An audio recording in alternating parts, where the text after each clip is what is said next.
Oke, halo guys. Kita kembali lagi ya. Kita sekarang sudah di pertemuan kelima, ya. Kemarin kita udah selesai bahas plat satu arah, plat dua arah ya. Sekarang kita akan lanjut ke bagian berikutnya yang juga nggak kalah menarik ya. Justru menurut gue ini cukup menarik ya, membahas geser pada plat lantai, ya. Oke, kita mulai ya. Oke. Nah, jadi ini adalah bagian ketiga, ya bagian ketiga dari plat lantai, dari pembelajaran plat lantai ya. Jadi plat lantai 4 sesi. Ya. Nah, di sesi kali ini sebenarnya materinya cukup sederhana ya, dua materi saja, yaitu geser satu arah dan geser dua arah pada plat lantai. Ya, kita akan bahas satu-satu ya. Nah, untuk yang pertama, geser satu arah itu adalah geser sebagaimana kita tahu pada elemen struktur. Jadi di balok ya, gampangnya geser di balok itu adalah geser satu arah. Geser di balok itu geser satu arah. Jadi geser satu arah itu adalah geser kalau seandainya kita punya sebuah struktur, terus kita potong ya, terus ada penampang. Nah, geser kita tuh bekerja seperti ini. Nah, ini adalah geser satu arah ya. Geser dua arah itu adalah punching shear, nanti kita akan lihat di belakang. Ya. Jadi pada dasar plat lantai itu ada kemungkinan dua untuk gaya geser-geser satu arah, geser dua arah. Ya. Tapi kalau lihat pernyataan di buku ini adalah generally punching shear capacity of a slab will be considerably less than one way shear capacity. Artinya apa? Kalau seandainya kondisinya mengharuskan plat lantai itu dianalisis geser satu arah dan geser dua arahnya, maka se maka hampir pasti bahwa yang menentukan itu adalah si kapasitas geser dua arahnya. Karena kapasitas geser dua arah itu lebih kecil dari satu arah gitu. Jadi kalimat paragraf di buku ini tuh mau menyatakan demikian. Ya, oke kita lanjut ya. Nah, untuk pelan lantai dalam menahan gaya geser ini sama seperti di balok, sama kok. Rumus pasalnya juga sama untuk rumus gaya geser, terus VU maksimumnya juga pasal yang sama dengan balok itu tidak ada perbedaan. Ya, yang ada perbedaan di geser satu arah pada pelat lantai itu adalah di bagian bahwa pelat lantai itu nggak punya yang namanya sengkang. Ya, pelat lantai itu hanya terdiri dari susunan beton, ya, dengan tulangan-tulangan lentut. Itu saja. Dia nggak ada sengkang kayak balok begitu nggak ada. Ya, makanya kalau saya ngitung kapasitas geser pelan lantai, maka VC tambah VS, VS-nya itu tidak ada. Jadi cuma VC, ya. Cuma 0,17 lambda akar FC aksen BWD. Ya. Nah, untuk mengingatkan lagi lambda itu 0,75 untuk beton ringan dan satu untuk beton normal ya. Gitu. Next. Nah, ini bidang lintang, ini grafik geser pada plat satu arah yang udah kita pelajari di pertemuan lalu ya. Pertemuan lalu. Nah, sampai sini mungkin kalau kalian ada pertanyaan terkait gaya geser, geser satu arah, geser dua arah gitu ya, feel free to ask.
Oke, udah habis ya. Nah, sekarang kita akan lanjut ya ke geser dua arahnya. Jadi, kalau kalian ini ya perhatikan ya, geser satu arah ya itu failure-nya. Ini kita bilang ini adalah failure mode ya. Jadi ilustrasi kegagalan kalau geser satu arah itu adalah seperti ini. Jadi dia cuma terjadi kegagalan geser, ya kita bilang dua dimensi lah ya. Pokoknya cuma antara mau ke kiri atau ke kanan gitu. Rusaknya. Kalau seandainya geser dua arah itu dia kerusakannya lebih ke arah tiga dimensi gitu. Jadi kayak sekeliling semua roboh ke bawah secara bersamaan gitu. Itulah perbedaan geser satu arah dan geser dua arah gitu ya. Nah, untuk penentuan area kritis gitu ya pada pelat untuk menentukan gaya geser dua arah gitu ya, untuk menentukan gaya geser dua arah itu kita harus ambil gini nih ya, seperti yang ada di gambar yang di kanan ini ya. Jadi kalau seandainya kolom kalian kotak, maka area kritis kalian adalah sa- kotak di luar gini dengan ini adalah B plus D, ini adalah H plus D. D itu adalah efektif depth ya, tetap sama efektif depth tinggal yang H dikurang D aksen itu D ya. Nah, terus kalian harus belajar juga yang namanya tributary area kolom karena ini akan menentukan berapa gaya aksial yang diterima kolom atau juga berapa gaya geser untuk punching shear atau geser dua arah. Geser dua arah itu istilahnya ada banyak. Ada orang bilang geser dua arah, ada orang bilang punching shear, ada orang bilang geser pons gitu. Jadi bahasanya agak variatif tapi intinya sama. Ya. Jadi untuk menentukan yang namanya tributary area kolom itu kita harus belah-belah. Jadi kita belah dari kolom ke kolom, ambil setengah bentang kolom. Nah, terus kalian tinggal arsir nih. Jadi kolom-kolom yang di tengah itu terima beban dari pelat lantai seluas ini, yang di tepi cuma seluas ini, yang di sudut cuma seluas ini gitu. Jadi itulah beban-beban yang bekerja pada kolom. Tentunya ini juga akan aplikatif ketika kalian mau tahu pradimensi kolom. Jadi kan kalian butuh gaya aksil dari kolom, nah kalian juga harus pakai si tributary area kolom ini. Gitu. Semoga cukup jelas ya. Kalau seandainya memang nggak jelas ya kalian boleh tanyakan di kolom pertanyaannya. Nah, untuk menahan geser dua arah dari plat lantai, cara menghitung kapasitasnya itu berbeda dari plat lantai satu arah. Ya, plat lantai dua arah itu eh, fokusnya lebih ke tegangan, bukan gaya ya. Jadi kalian kalau lihat ini, dia bukan V, tapi dia kayak notasi V Greek-Greek gitulah gitu. Nah, ini adalah tegangan geser ya.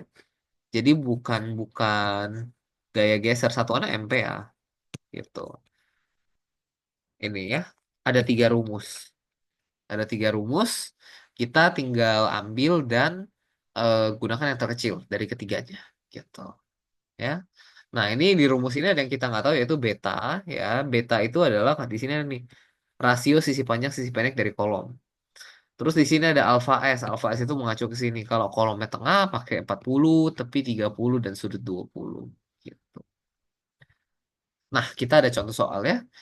Jadi kita punya tebal pelan lantai 200, terus punya beban merata 10 kilonewton per meter persegi, ada FC prime, ada FY gitu ya. Terus ada luas tributary area dari kolom gitu ya. Nah, pertanyaannya adalah apakah pelat lantai itu mampu menahan geser ya. Nah, pertama kita mesti hitung dulu D aksen gitu ya, terus D ya, kita hitung D aksen, kita hitung D. Nah, terus D, kalian harus tahu bahwa D average di pelahan juara ini beda dengan D yang kita biasanya. Karena kalau D biasanya itu kita ngincernya ke titik berat tulangan ini nih, gitu ya, titik berat tulangan ini. Kalau seandainya geser dua arah, dia ngincernya di ini pertemuan antara tulangan arah yang satu dengan arah yang satunya, gitu. Di pertemuannya. Ya, biasanya kan kita ngincernya ke as tulangan terluar. Nah, terus kita harus hitung B0-nya. B0-nya gampang, tinggal lebar tambah D average, tinggi tambah D average kali 2 kelilingnya ya. Nah, terus kita harus hitung berapa tegangan geser ultimate kita, gitu ya. Tentunya itu adalah berapa aksial total ya, QU dikali dengan tributary area dibagi sama B0 kali D. Ya, itu kita dapat dalam satuan MPa. Nah, terus kita tinggal hitung 3 biji rumus geser tadi, gitu ya. Terus kita tinggal ambil yang terkecil dari ketiganya. Nah, begitu kalau udah ambil yang terkecil dari ketiganya, maka itu sudah apa kita bilangnya? Maka itu udah dapet kapasitasnya.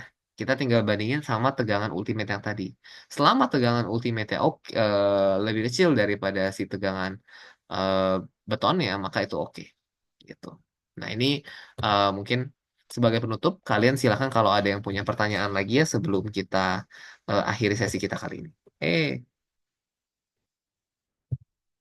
Kok nggak ke play dia? Oke, 1 menit ya guys, untuk kalian taruh pertanyaan.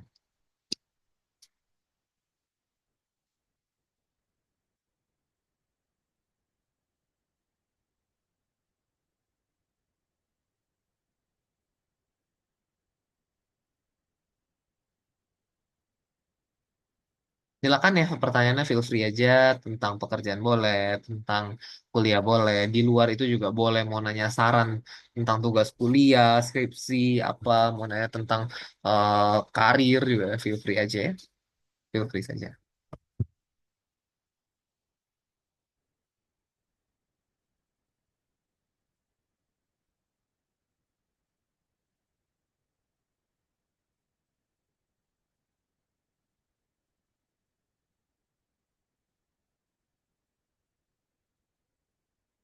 Oke, kita percepat saja. Oke, thank you guys sudah hadir di sesi ini. Tentunya gue akan masuk ke sesi secepatnya supaya kita bisa bahas pertanyaan-pertanyaan dan langsung ke live session yang sesi berikutnya ya. Oke, thank you guys. Selamat apa ya? Leha-leha dulu bentar sebelum kita mulai live sessionnya. See you guys.